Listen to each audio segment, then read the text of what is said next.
If your mind took instructions from you, would you create anxiety?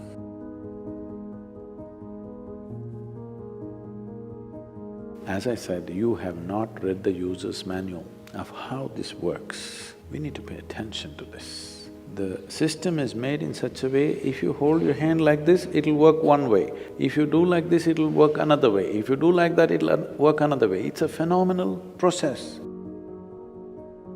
If it was a simple thing, we could have just beaten it into shape with hammer and anvil, okay? It's too sophisticated. It's a phenomenally complex machine.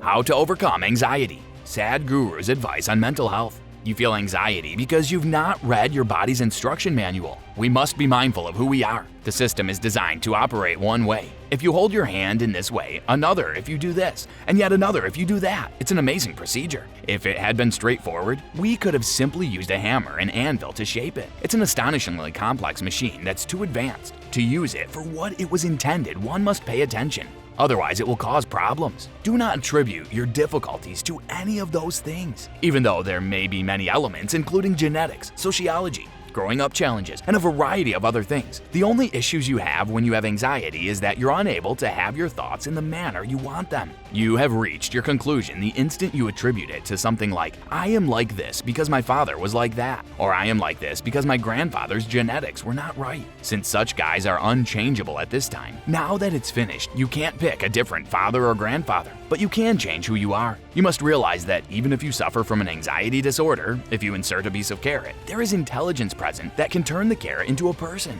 That implies that a new body is being created inside of you every day, isn't it? Every day a new human being is created in part. You have the power to initiate a whole new physiological and psychological process since you are at the very center of creation. And a new human being is being created every moment. You possess intelligence, but your foundation isn't solid enough to support it. You are the only person who can help you create a solid foundation and give yourself inner peace.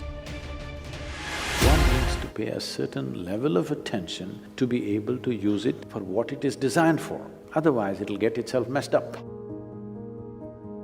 Now, there may be many factors, there may be genetic factors, there may be sociological factors, there may be growing up issues, various things. But do not ascribe your problems to any of those. The important thing is just this, you are not able to have your mind the way you want it. That's the only problem you have, isn't it? The moment you ascribe it, I'm like this because my father was like that, I'm like this because my grandfather's genetics were not okay, you're finished. Because we can't change those guys now. You can't choose a different father or a different grandfather now, it's over. But you can transform this. You must understand, still it doesn't matter you have anxiety disorder. Still, if you put a piece of carrot, there is an intelligence here which can transform a carrot into a human being. That means every day a new body is being manufactured within you, isn't it?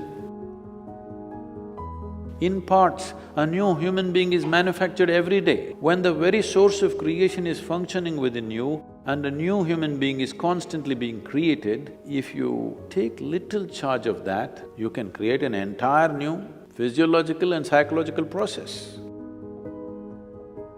Nothing bothers you. But that's not what we're looking for. What a human being is looking for is to become limitless in some way. And if this has to happen, you have to create a steady platform. Knife need not be taken away, knife need not be blunted. Only thing is, hand needs to be steadied, isn't it? No process. What inner engineering means, what yoga means is just this. When I say yoga, being in California, don't imagine all those impossible… Yoga does not mean postures, yoga means union. The word yoga literally means union. This is the first form of union, your right and left. This is called as Pingala and Ida in yoga, the masculine and the feminine within you. You said so many things, I try, whatever these big words are floating all over California particularly, about surrendering to it, about letting it go, about… Not for one person has such a thing worked, ever. You have anxiety, try to let it go. Even a damn flu doesn't go. Even a simple cold does not go, you say go, does it go? Let's not get into this fanciful states of surrendering, these are all words thrown around. Nobody knows what is surrender.